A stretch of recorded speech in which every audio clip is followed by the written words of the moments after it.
আমার খুব ভয় লাগছে। মনে হয় আমাদের ছাতনিটা ভেঙে যাবে। ঘরে তো গাছ তোলার শব্দ হচ্ছে। এখন আমরা কোথায় যাব?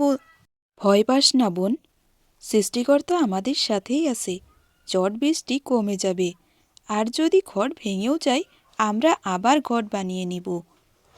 তুই ভয় পাস না বোন, যতক্ষণ আমরা একসাথে আছি কিছু হবে না আমাদের। সারা রাত বৃষ্টি হতে থাকে।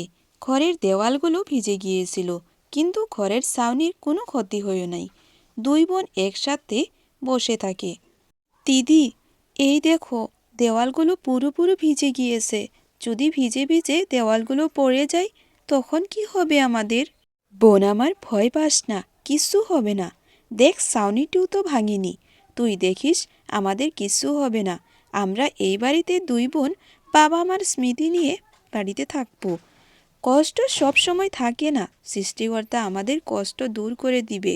তুই দেখিস, তুই শক্ত কর মনকে। বৃষ্টি থেমে যায়। দুই বোনের সারা রাত ঘুম হয়নি।